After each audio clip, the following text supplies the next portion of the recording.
Hi, I am therapist and holistic nutritionist Jaz Robbins, and I am so excited that I've been able to spend this time with you and the next several weeks. If this is your first time joining us, I want to say welcome, and I want to encourage you to go back and watch the previous segments so that you get all of this wonderful, helpful information. As you know, we're here talking about mental health issues that kids deal with, that adolescents deal with, that teens deal with, and they just don't get talked about enough. So I am thrilled to have this time with you. I may not be your therapist. However, it's important that you know that I'm just here to provide you with some information, some insight, and some love over these next several weeks.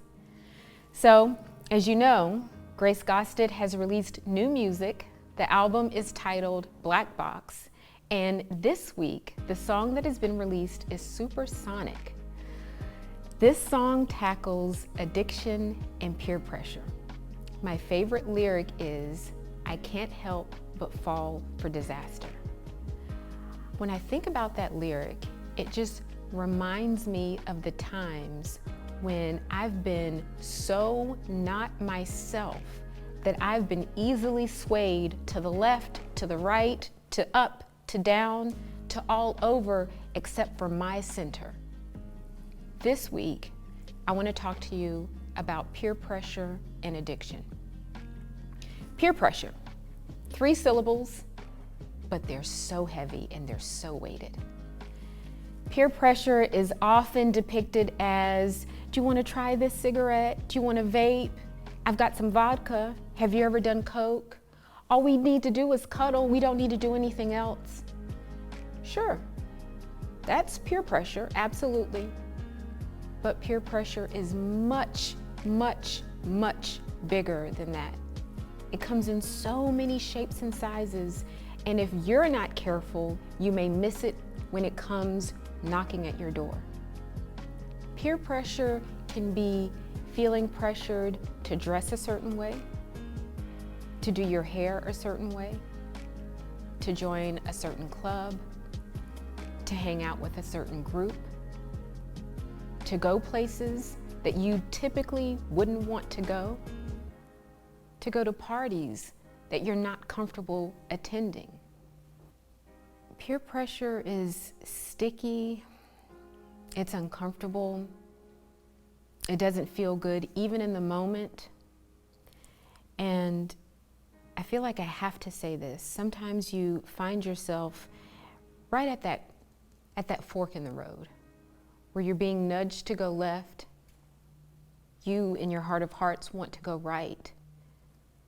But sometimes those other powers that are working, they win, and you get nudged left. Sometimes that instance, that path, can be so detrimental that it changes the entire course of your life.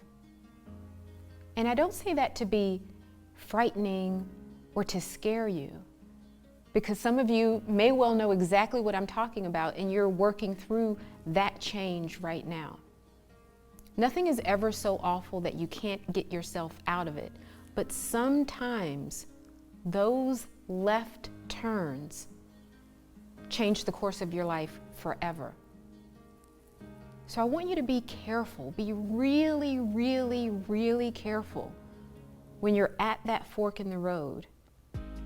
Try to tap into your center, but if you do get nudged left, talk to someone as quickly as you can. Because what happens on that path, if you're not careful, it can drag you and take you to a place that you never imagined going. That can feel so isolating, so painful, so awful. You begin not to even recognize yourself anymore. I don't want that for you. I don't want that for any of you. Whether that path is substances, engaging in sexual acts or sexual activity that you're not comfortable with, be careful. That quiet voice inside of you, it's there. It may have gotten buried under a lot of hurt and a lot of pain, but it's there. Try to hold on to it when it peeks its head up. Try to tap into it. Try to feed it as much as possible. But if you do find yourself there, let's work to get pulled back in so that this doesn't become your forever and it doesn't become your lifelong reality. Peer pressure, it seeps in when we're not looking, when we're not noticing. And when we are broken, we are vulnerable and susceptible to that kind of pressure. Here's the thing with this pressure that I'm talking about. It doesn't just come from our peers, unfortunately. Sometimes parents may be pressuring us to go to a certain college, to major in a certain discipline. When we are engulfed by this kind of pressure, it makes us feel invisible. It makes us feel like our thoughts, our opinions, our hopes, our dreams, our desires don't matter. Think about it. When your opinion is constantly being given to you, being served to you on a platter, my goodness, that would crush anybody. We all want to feel like we can show up and be ourselves and have our opinions and have our thoughts. Peer pressure zaps that away from us, and we end up showing up in our own lives as a version of ourselves at best. When addiction is coupled with that kind of pressure, it gets seriously complicated. Yep, we can be addicted to alcohol, we can be addicted to drugs, but if you look at the 12-step model, we can also be addicted to relationships, addicted to emotions, addicted to food, addicted to gambling, addicted to sex. When we are tackling an addiction, it's important to know for anyone who has addiction in the family, addiction is actually not an individual's problem or concern, it's the entire family's problem and concern. Because addiction affects the entire household, the entire family. And every individual person in that family is playing a role, knowingly or unknowingly, in maintaining the addiction. I don't say that to put blame on anyone. Addiction is so complicated, and it's hard to manage.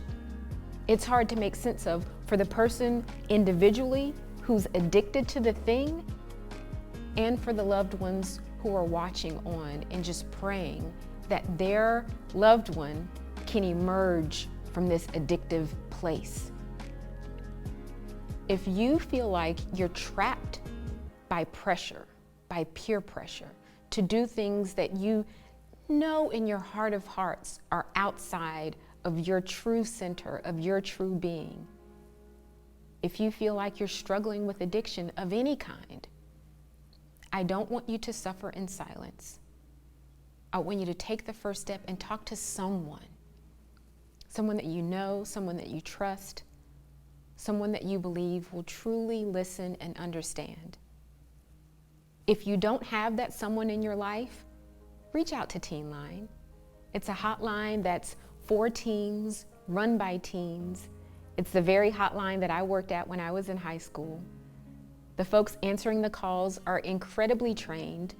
They'll help you get through your immediate crisis, and they'll help you get connected to long-term resources so that you get the long-term assistance and care that you need and that you deserve.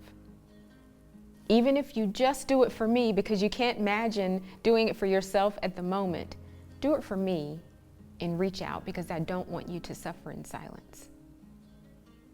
Now for our tip of the week. I hope you've got your index card. This week, it's sight and smell. So I want to take you through the 5 senses, 6 senses really, bit by bit, and I'll tell you what the 6th sense is. But this week, we're going to focus on sight and smell. Here's what I want you to do. On your index card, I want you to give me at least 3 sights. 5 would be great. At least 3 fragrances. 5 would be great. When I talk about sights, I'm talking about things that when you look at them, they are visually appealing. Maybe they get you energized. Maybe they make you laugh because it's a hilarious meme that someone forwarded you on social media. Maybe it's just something pleasant to look at, like the stars at night, a beautiful flower, the ocean waves coming in and going out. I want you to come up with at least 3, 5 would be fantastic, but at least 3 things that when you look at them, they either calm you or they evoke a positive, pleasant emotion. Smell. Again, I want you to give me at least 3, 5 would be fantastic. Fragrances or aromas that calm you or energize you. Lavender is a great one. Peppermint oil is fantastic. I personally love lemon and lemongrass, but I want you to do your own research. Find those things that are great for you, and it could be a great lotion that you love. Come up with 3, 5 would be fantastic, and add those to your index card. Add those to your toolbox. Again, I am therapist and holistic nutritionist Jaz Robbins. I want you to know that you are worthy, you matter, and you deserve to experience the full awesomeness that your life has to offer. I hope you'll join me here next time. Until then, bye-bye.